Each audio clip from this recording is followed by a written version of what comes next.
The minister hadn't finished his final prayer when my mother's phone buzzed inside my jacket pocket. I had switched it off myself.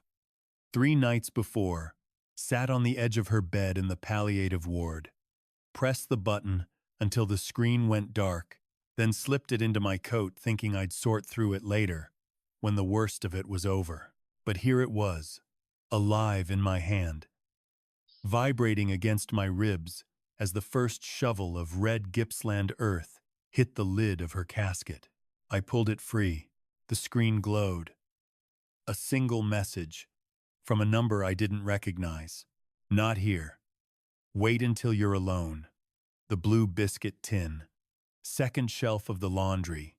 Don't let Margot see it first. My breath came out in a slow, ragged column of winter air. My mother, Norma Calloway, 81 years old, retired schoolteacher, and her phone had just sent me a message. I looked up. The grave was already being filled.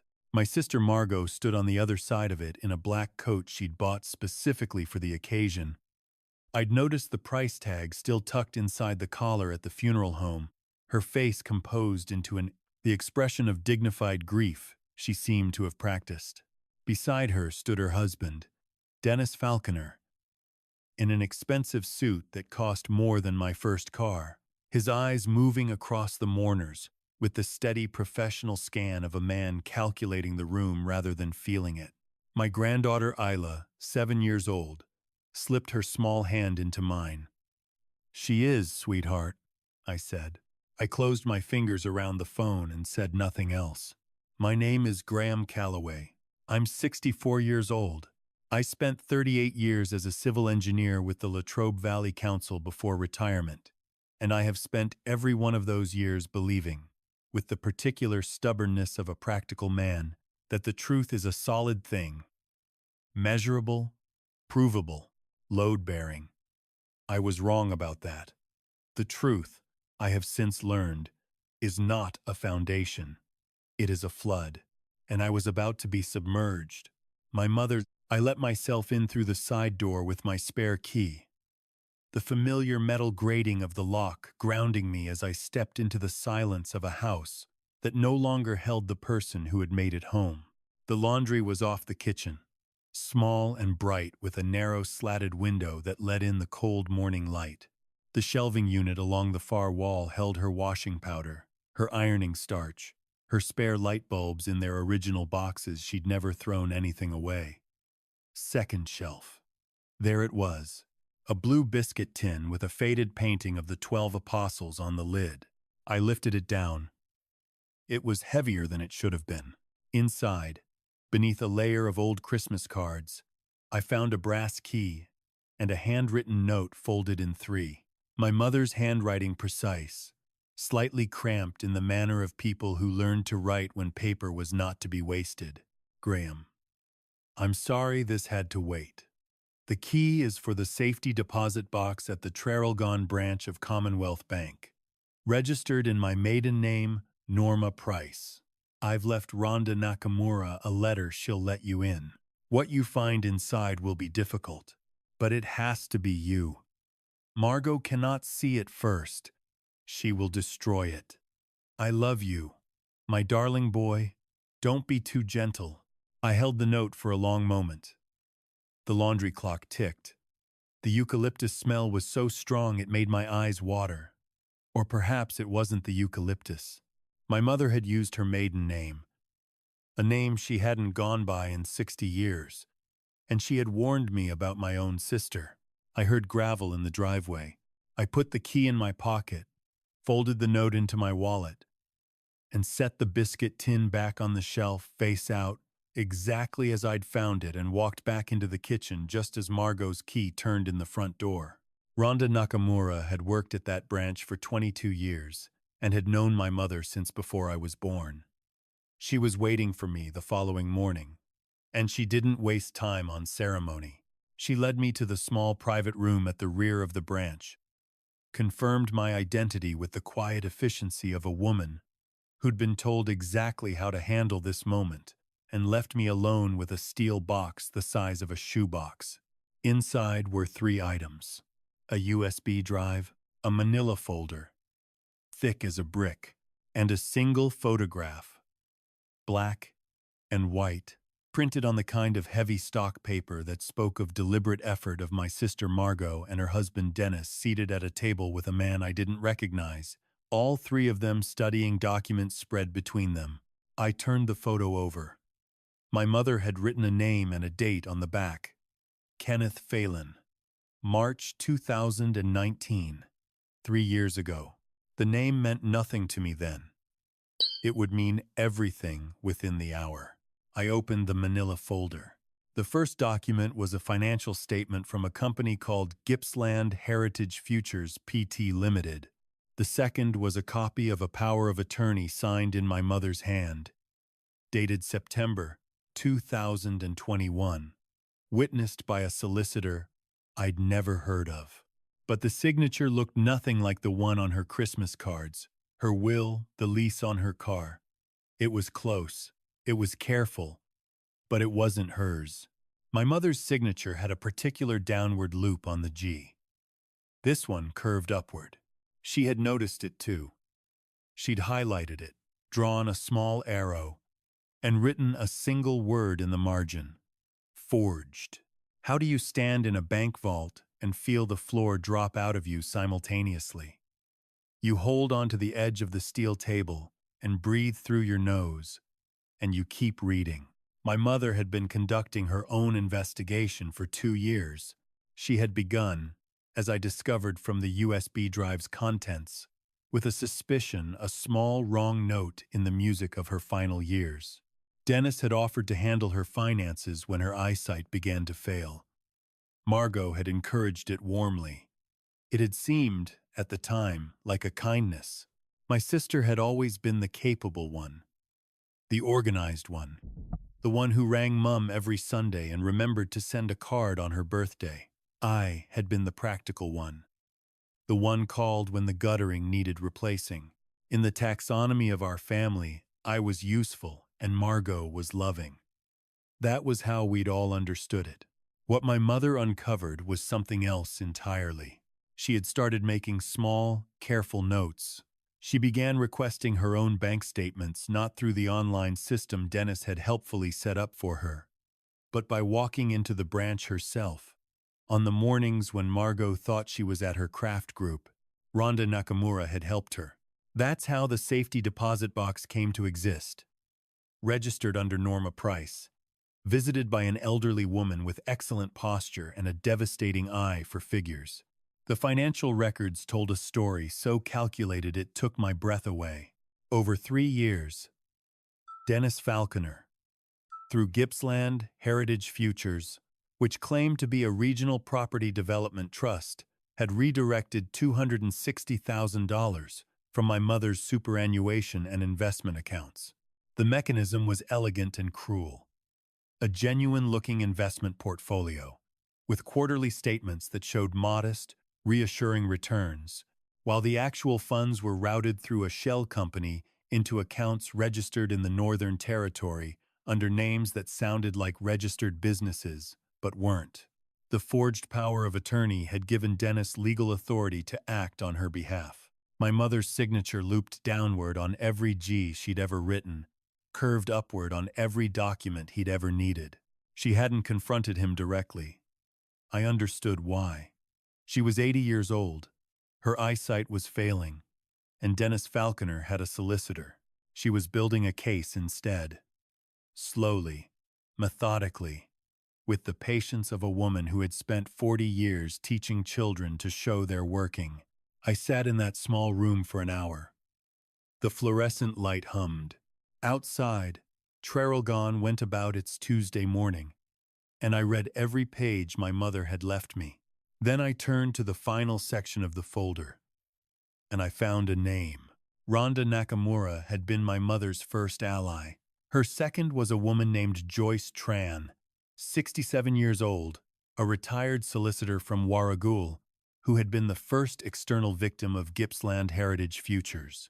Joyce had invested her late husband's life insurance, $180,000, after Dennis had approached her at a community investment evening in 2020. He'd used my mother's name at that event. Norma Calloway's family, a name that carried decades of community trust. The list didn't stop with Joyce.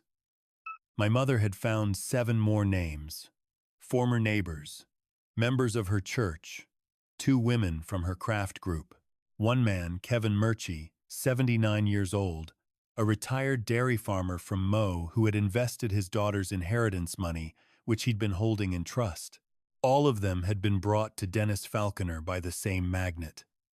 My mother's name, my family's reputation. He hadn't just stolen from her, he had used her as bait. I drove home in a silence so complete I could hear my own heartbeat. When I pulled into my driveway, I sat in the car for a long time with the folder on the passenger seat and the USB in my shirt pocket, trying to understand how a man can live inside a life for 64 years and still be so thoroughly surprised by what people are capable of. Then I went inside and changed the locks on my back door. I had given Margot a spare key to my house 15 years ago, in the generous aftermath of a burst water main that had flooded her laundry while Dennis was away. She still had it. I'd never thought to ask for it back. I rang a locksmith that evening and had every external lock replaced by 8 o'clock. The locksmith didn't ask questions. I appreciated that. Then I sat at my kitchen table and I thought carefully about who I could trust with what I'd found. The first person I thought of was my oldest friend, Ray Kowalski, a retired schoolteacher from Churchill, who had been my best man and who knew Margot almost as well as I did. Ray was honest in the way that good men are honest, reflexively, without calculation. He was also, I realized with a cold clarity I'd never applied to him before, the kind of man who would immediately call Margot to say he was worried about me. He would do it out of love. He would do it because he always tried to smooth things over, always believed that families could be talked back from the ledge. It was his finest quality and, in this moment, his most dangerous one. I didn't call Ray. Instead, I opened my mother's folder again and found a card she'd paperclipped to the final page in a small envelope with my name on it. Inside the envelope was the card of a woman named Patricia Go, a senior solicitor with the elder law practice at a firm in Melbourne. Below the print, in my mother's handwriting, she helped Joyce. She's been waiting. Ring her. I rang her the next morning. Patricia Go was 48 years old, forensically precise, and completely unsurprised by anything I told her. She said she'd been aware of movement around Gippsland Heritage Futures for 8 months through Joyce Tran's case. She said she'd been blocked at every turn by what she described as a very tidy paper trail and a very expensive solicitor. She asked me 3 questions, listened to my answers with the stillness of a woman processing rather than reacting, and then said, "Your mother's records are what we've been missing. Mr. Calloway, can you be in Melbourne on Thursday?" I could, on the drive down. I kept one eye on the rear vision mirror the entire way. I don't know exactly what I was expecting. Dennis's car, some anonymous tale. A consequence I couldn't name, but the road was clear. And when I arrived at Patricia Go's offices in Collins Street, I was shown into a meeting room that smelled of new carpet and old books, and sat across from a woman who spread my mother's documents on the table with the reverence of someone handling something fragile and important. "Your mother was extraordinarily thorough," Patricia said, turning a page. "She was a schoolteacher for 40 years, I said. "She never gave marks she couldn't defend." Patricia looked up at me. Something shifted in her expression, not pity, but recognition. "The forged signature alone gives us grounds," she said. "But what makes this case significant is the pattern. The same mechanism, repeated across at least 9 victims, all brought in through the same social network. That's not opportunism. That's a system." She paused on the photograph of Kenneth Phelan. "Do you know who this is?" she asked. I shook my head. "He's a registered financial advisor whose license was suspended in Queensland in 2018. He relocated to Victoria shortly after." She tapped the photograph. He's the architect. Dennis was the access point. Your mother, her name, her reputation, her social network was the infrastructure. I looked at the photograph. My sister sat at that table with a composed, satisfied expression. She wasn't holding the documents, but she wasn't looking away from them either. Was she aware? I asked. My sister, Patricia Go, didn't answer immediately. That silence was its own answer. The evidence currently suggests she had knowledge of at least some of the transactions, Patricia said carefully. Whether she understood their full nature is a question for the investigation. I drove home from Melbourne with the radio off. I thought about my sister at the graveside, her composed face, the price tag inside her collar, the way she'd pressed her lips together when the minister spoke of Norma Calloway's integrity, her deep commitment to honesty, her fierce love for the truth. Margot had cried at the funeral. I had assumed it was grief. I was careful in the days that followed. I made no confrontations. I did not ring Margot to chat. I answered her messages with brief, warm replies about the estate administration, about the house clearance, about the ordinary business of a family managing a loss. I sounded like a grieving brother ticking off a list. That was the intention. What I was actually doing was copying everything onto a second USB drive, which I stored separately, and preparing a full written account of what my mother had uncovered, time-stamped and signed, which Patricia Go advised me to courier to her office as a redundant record. I also, on a Thursday afternoon when I knew Margot and Dennis were visiting Dennis's mother in Sale, drove back to Traralgon and walked through my mother's house one last time. I collected 3 items she hadn't mentioned in the folder but that the USB footage made clear she'd preserved. A voicemail recording she'd saved to her phone of Dennis discussing the Calloway account with an unnamed person. A printed email thread she'd received from Kenneth Phelan's company under a different trading name, spruiking the same scheme to a fresh list of seniors. And, tucked behind the hot water cylinder in the laundry, an additional notebook I nearly missed, filled with 2 years of dated entries in her handwriting. Meticulous and damning. She had kept it in the one room she knew Dennis would never search. He thought laundries were where other people went. I stood in that laundry, holding the notebook, and thought about my mother driving herself to the bank on Tuesday mornings, learning how to use a USB drive at the age of 80 because the stakes required it, building a legal case in secret while her vision was failing, and her daughter rang every Sunday to ask if she was comfortable and if she needed anything. I thought about the fact that she'd called me in her final 3 weeks, and that I'd assumed she was simply saying goodbye. She had been. But she'd also been checking, making certain I was the right person to finish it. I didn't cry in the laundry. I had cried at the graveside. Enough for now. What I felt instead was something harder and quieter and more useful. 3 weeks after the funeral, Dennis Falconer knocked on my door. He stood on the step holding a bottle of red wine and wearing an expression of brotherly solidarity that he had clearly practiced in a mirror. He was 58, taller than me, with the easy physical confidence of a man accustomed to being believed. He said grief did strange things to people, and he wanted me to know that if I had any questions about the estate, he was happy to sit down and go through it all together. I noted that he had not rung first. I let him in, because I wanted to hear what he was going to say. We sat at the kitchen table. He poured wine I didn't touch. He talked about my mother with a warmth so precisely calibrated it would have convinced me entirely.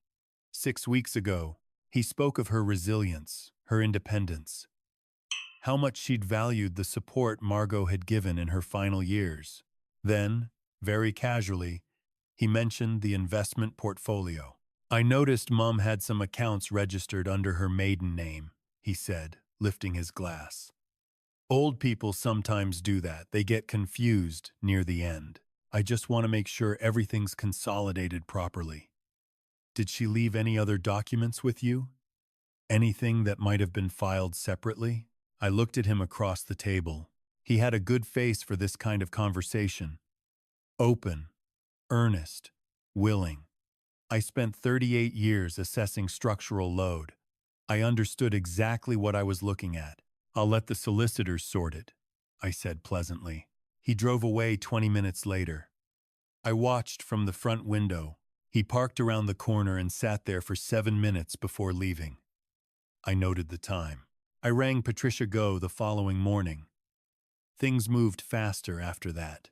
Joyce Tran was the first person I met at Patricia's offices, 6 weeks after my initial visit. She was small and upright and wore her hair in a silver plait. She shook my hand firmly and said, "Your mother rang me the week before she died. She said she was leaving the rest of it to you." I'm glad she had someone. I didn't trust myself to speak for a moment. In the weeks that followed, Patricia Go built the civil case. The Australian Securities and Investments Commission had been supplied with a formal referral, along with a full copy of the documentation package. A journalist at The Age, a woman named Claire Stubbs, who had previously reported on aged care financial abuse, and whose manner was brisk, fair, and completely without sentimentality, spent 2 weeks verifying the documents before she rang me for a recorded interview. "I want to be careful," she told me. "I'm not writing about a family quarrel. I'm writing about a system that targeted elderly people through a trusted name. That distinction matters." "My mother made the same distinction," I said. "Her name. Not her daughter's husband. Her name." Claire Stubbs was quiet for a moment. "She was protecting something bigger than herself," she said. "She always was," I said. "I just didn't know she needed protecting at the same time." The night before the story ran, I couldn't sleep. I sat in the kitchen at 3 in the morning with a cup of tea, listening to the house settle into itself, and I wrote a letter to my granddaughter Isla that I wasn't sure I'd ever send her. I wanted there to be a record not of the scandal, not of the legal proceedings, but of the reason why her great-grandmother had driven herself to a bank on Tuesday mornings, why her grandfather had changed his locks and driven to Melbourne with a folder of documents, why the truth had been worth the cost of the family it unraveled. "Because there were 9 people," I wrote, "who trusted our name. And that trust was a responsibility, not an asset." The story ran on a Thursday. By Friday morning, the phones were ringing, and the silence that followed was the kind that precedes a storm, rather than the kind that follows one. I heard about it from Ray Kowalski. First he rang before 8, his voice uncomfortable in the way of a man who loves you and doesn't know which side to stand on. He said he'd seen the article. He said he was sure there was more to it. He said he hoped I'd thought carefully about what this would do to the family. I told him I had thought of almost nothing else for 6 weeks. "She's still your sister, mate," he said. "She is," I said. "And those 9 people are still broken." He didn't have an answer for that. After he hung up, I sat with the phone in my hand for a while, feeling the weight of 50 years of friendship and the particular grief of watching someone you love choose comfort over clarity. He wasn't a bad man. He was just, in that moment, the wrong one to call. Margot rang at 11. I let it go to voicemail. Then again at 11:40. Then Dennis rang, and I let that go too. Then a number I didn't recognize rang 4 times in 20 minutes, and I let that go as well. I played Margot's first message once, standing at the kitchen window watching a pair of currawongs work over the front lawn. She sounded furious and frightened in equal measure, which was new. Margot had always been either one or the other, never both at once. She said, I had been manipulated. She said my mother had not been well in her final years. She said Dennis had given everything for that family. She said the documents I'd handed to that journalist were taken out of context. She said she couldn't believe I'd done this without talking to her first. She said that word twice. Believe. As though my failure to believe were the injury. I deleted the message and went back to my kitchen table. Dennis came to the house that evening. He didn't knock this time. He tried the key he'd been given 3 years ago and found it no longer worked. which I suspect told him everything he needed to know about the state of my awareness.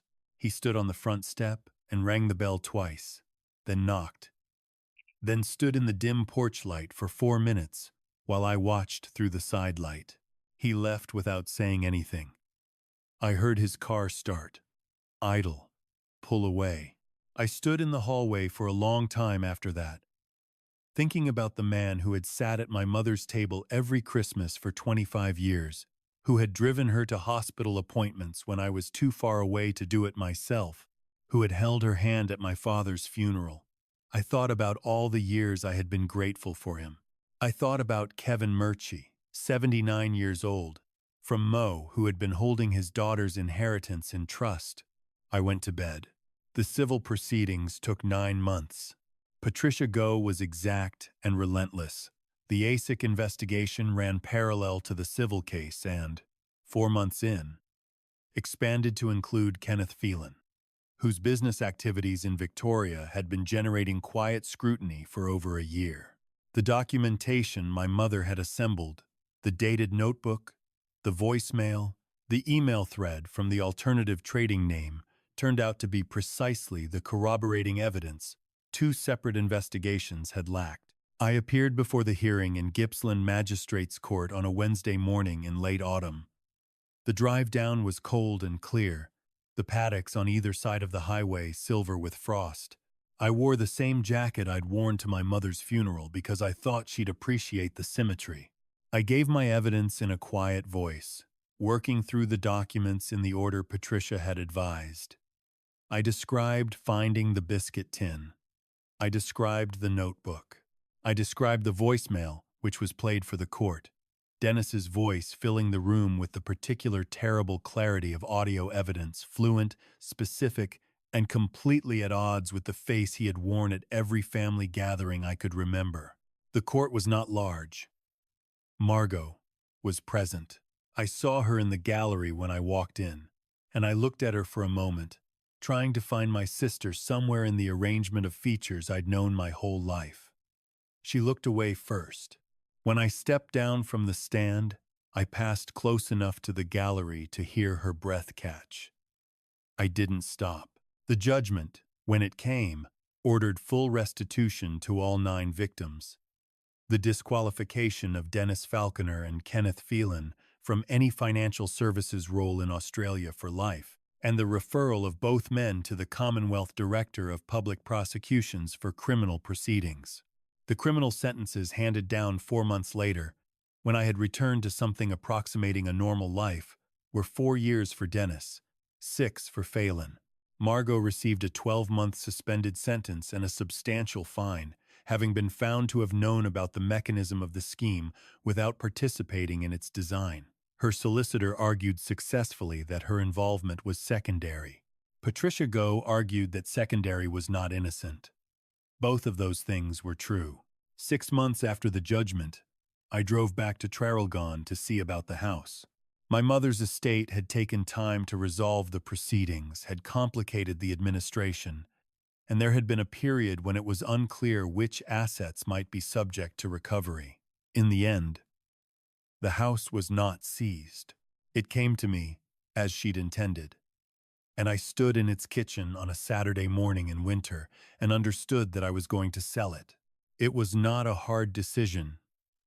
In the end, my mother had taught in that town for 40 years. The price of the house, once sold, would contribute meaningfully to a victims' support fund that Patricia Go's firm had established for cases of elder financial abuse in regional Victoria. There was a pleasing simplicity to it. The house had represented a community's trust in my family. It should go back to the community. I took 3 things: the kitchen clock, which had ticked through every meal of my childhood, a photograph of my mother at her desk in 1979, the year she was named the school's Teacher of the Year, and the biscuit tin with the faded 12 apostles on the lid. I left the rest. On the drive home, I made 2 phone calls. The first was to Joyce Tran, who told me she was well, that her daughter had found her a good flat in Warragul, and that she had taken up writing a column for a local community newsletter about financial safety for seniors. She said she'd dedicated the first column to Norma Calloway, who was braver than she had to be. The second call was to Kevin Murchie's daughter in Mo, who had been in the court gallery for the judgment and who I'd spoken to briefly afterwards. She said her father was recovering well. She said the restitution had come through. She said, with the particular quiet of someone who has been given back something they thought was gone forever. I drove the rest of the way home in silence. Not the silence of grief or the silence of waiting, just the ordinary silence of a man heading home, with the heater running and the flat green paddocks rolling past in the early dark. I found the last thing my mother left me by accident. 3 weeks after I'd collected my 3 items from the Traralgon house, I opened the biscuit tin to put some papers away and found, tucked beneath the Christmas cards I'd left in place, a sealed envelope I hadn't noticed before. It was addressed in her handwriting to my granddaughter, Isla. I rang my daughter-in-law, who drove over with Isla that afternoon. We sat at my kitchen table, the same table where Dennis had poured wine I hadn't touched, and I let Isla open it herself, because my mother had addressed it to her.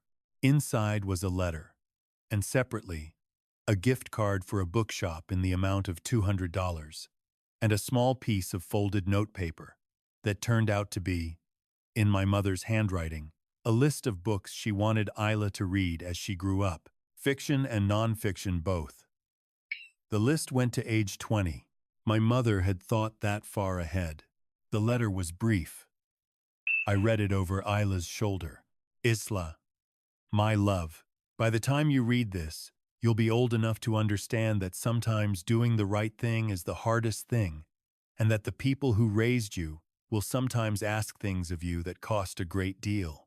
I want you to know that the courage to ask hard questions and tell the truth even when it's frightening is the most important thing I ever tried to teach anyone. Your grandfather has it. I hope, when it's your turn, you'll find it in yourself too. Isla looked at me. She was 7.5. She said, Pop, did Nan know about all the bad stuff before she died? She did, I said. Was she scared? I thought about my mother driving to the bank on Tuesday mornings. I thought about the notebook behind the hot water cylinder. I thought about the USB drive, patiently assembled by a woman whose eyesight was failing. I think she was, I said. But she did it anyway. That's what brave is. Isla considered this for a moment with the gravity that children sometimes bring to serious things. Then she said, I want to be like her. You already are a bit, I said.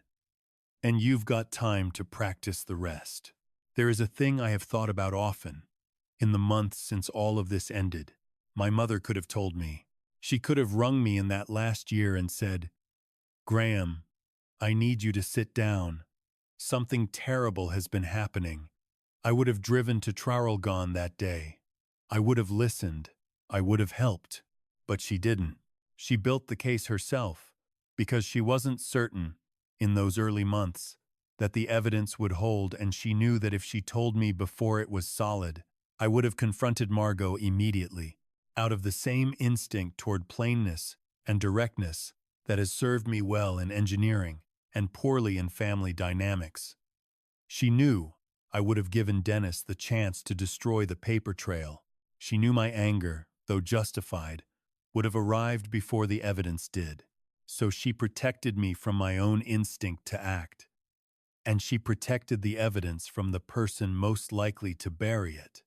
And she taught herself to use a USB drive at 80 years old. And she drove to the bank on Tuesday mornings. And she said nothing. And she waited. She was 81 years old, and she was more patient than I have ever been in my life. I think about that, and I feel a grief that has nothing to do with loss.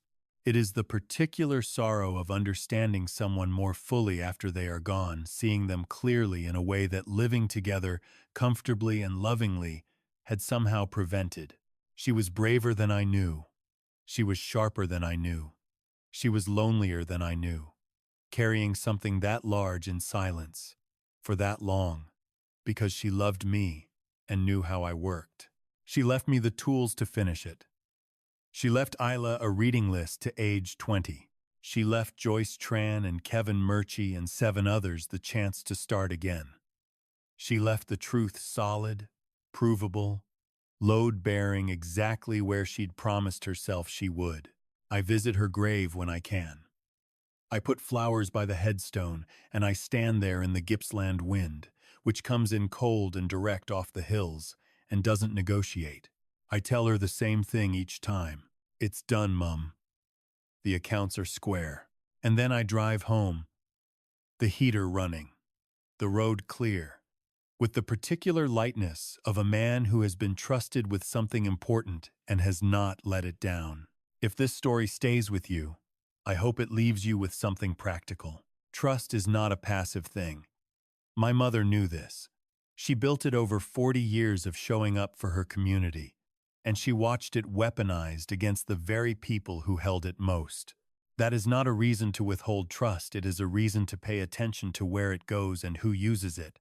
We are taught to protect our families by staying silent about what we see in them. But silence, when it covers harm, is not protection, it is participation. The hardest lesson my mother's story gave me is that loving someone and refusing to enable their wrongdoing are not opposites. They can be, in the right circumstances, exactly the same action. Watch what the people around you do with the names they borrow. Watch whether the trust others place in your family is being honored or spent. Ask the questions that feel rude to ask. Check the accounts. Read the fine print. Do not assume that kindness and competence are the same thing. And do not assume that family loyalty and moral responsibility always point the same direction. They don't. Sometimes they are on opposite sides of a very bright line, and you have to choose which one you can live with. My mother chose. So did I. The cost was real, and I would pay it again without hesitation. If you know an older person in your life, a parent, a neighbor, a friend from church, take the time to ask how their finances are being managed. Not intrusively. The question that feels too nosy to ask might be the one they've been hoping someone would. That's all. Thank you for staying with me to the end.